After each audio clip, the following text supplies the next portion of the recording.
G'day, g'day. How you going? What do you know? He'll strike a light. G'day, g'day. And how you going? Just say g'day, g'day, g'day, and you'll be right. Welcome to the Midweek End Times News and Trends Briefing as we share major events and what is happening around the world as it relates to Bible prophecy. Today's date is April 13th, 2016. I want to share just a brief devotion that I was reading this morning, and this one came out of the Billy Graham website on the devotional page, and it's entitled, Search the Book of the Lord. It came out of Isaiah 34, verse 16. I thought it was just a great reminder of the importance of being in the Word of God. Here's the devotion. The knowledge of the Bible is essential to a rich and meaningful life, for the words of this book have a way of filling in the missing pieces, of bridging the gaps, and turning a tarnished color of our life to a jewel-like brilliance. Learn to take your every problem to the Bible. Within its pages, you will find the correct answer. But most of all, the Bible is a revelation of the nature of God. The philosophers of the centuries have struggled with the problem of a supreme being. And they ask questions like this. Who is he? What is he? Where is he? If there is such a person, is he interested in me? And if so, how can I know him? You see, these and 1,000 other questions about God are answered in this holy book that we call the Bible. And so my encouragement to each and every one of you and to myself is to keep on reading, keep on studying and meditating and thinking upon the Word of God on a daily basis. It makes a huge difference in our life. And if I can recommend, start reading the Word, and that's how you start your day out. When you get up, is to spend that quality time in the Word of God. And but the most important thing is no matter what part of the day that you have available is to get into the Word. That's the important thing, that no matter what time it is, it's always important just to be in the Word when we can. So I just wanted to encourage you with that thought. Now on to the midweek update. This report came on Sunday from the Times of Israel, and it was entitled Palestinian UN Draft Calls to Resolve Final Status Issues Within a Year. So the article mentions about a draft resolution by the Palestinian Authority distributed to the UN members last week and calls for immediate resumption of peace talks with Israel and a final status agreement within a year, as well as a complete halt to all Israeli settlement activity. So a copy of a resolution was posted on the UN report blog on Friday, and the Israeli Daily Erect, which is the newspaper there, that first reported the resolution, said that the Palestinians want a Security Council vote when the Palestinian President Mahmoud Abbas is in New York on April 22nd, so next week, for a high-level signing ceremony at the landmark agreement reached in Paris in December. The UN draft calls for all parties to exert collective efforts to launch credible negotiations on all final status issues in the Middle East process according to the agreed terms of reference within the time frame specified by the Quartet, which is a Middle East peacemakers, in its statement in September 2010. And within that particular statement, the Quartet stated that Israeli-Palestinian negotiations could resolve all final status within 1 year. And so the draft begins by reiterating the Palestinian demand that Israel immediately and completely cease all settlement activities in the occupied Palestinian authorities, including East Jerusalem, which it calls Israel legal obligations in this regard.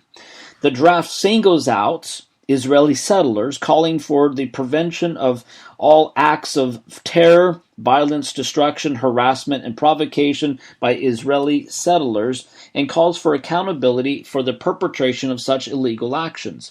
And while making no mention of the Palestinian terrorism, The draft also calls for both parties to refrain from provocative actions, incitement, inflammatory rhetoric, with the aim of de-escalating the situation on the ground, rebuilding trust and confidence, demonstrating through policies and actions a genuine commitment to a two-state solution, and creating the conditions necessary for promoting peace.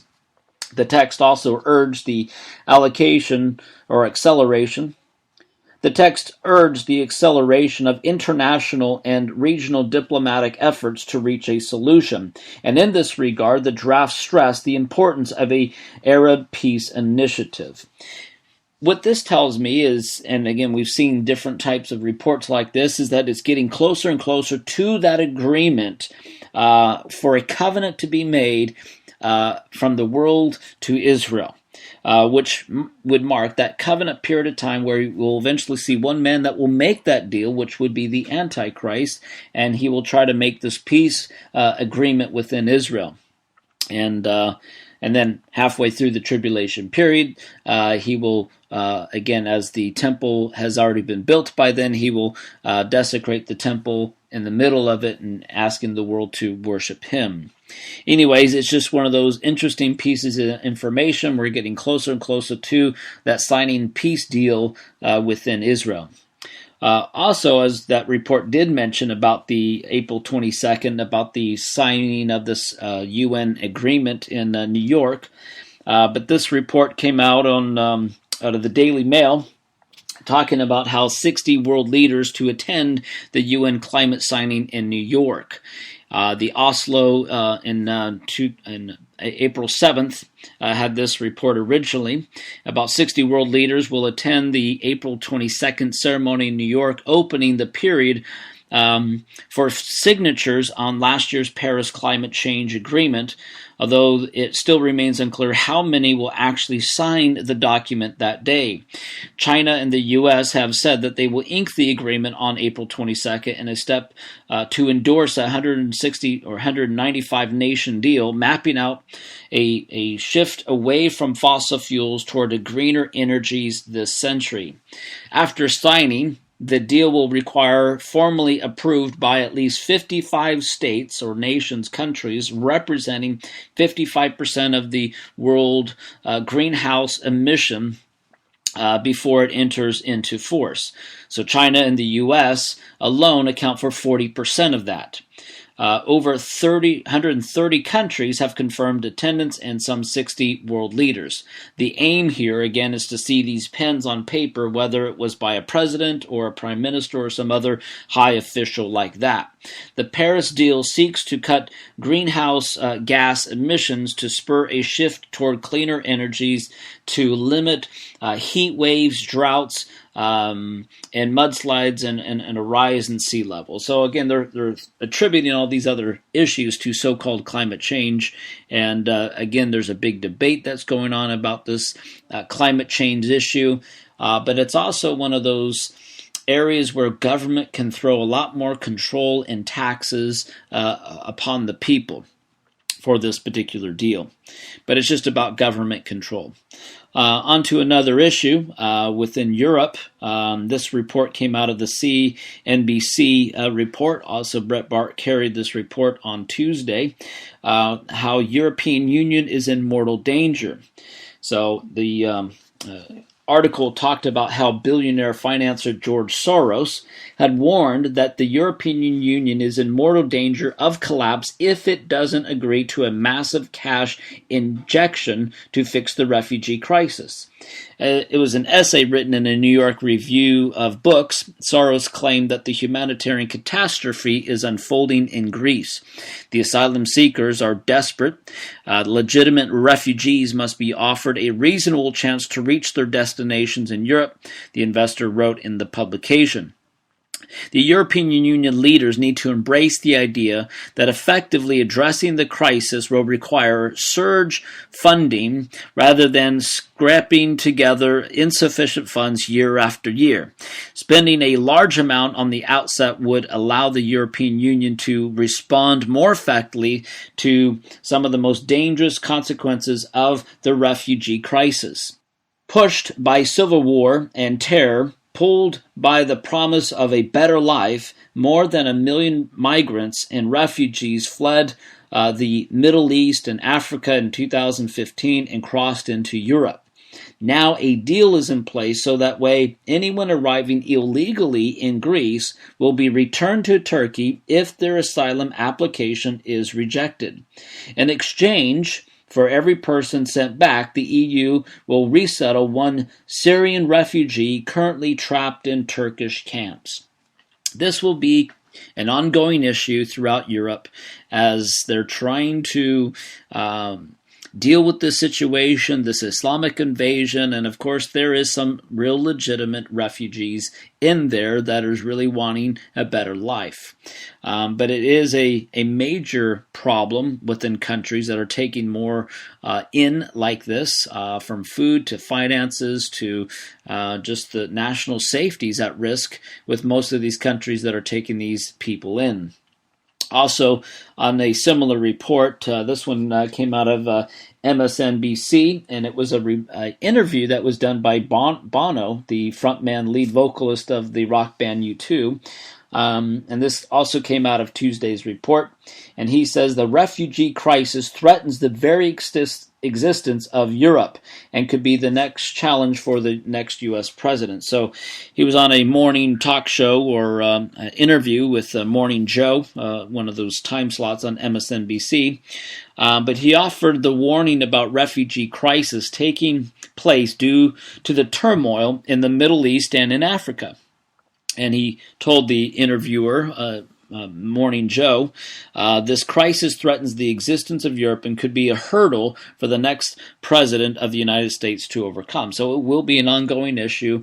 It's not going to go away anytime soon, and but there is a major threat to Europe because of the amount of refugees that are in there.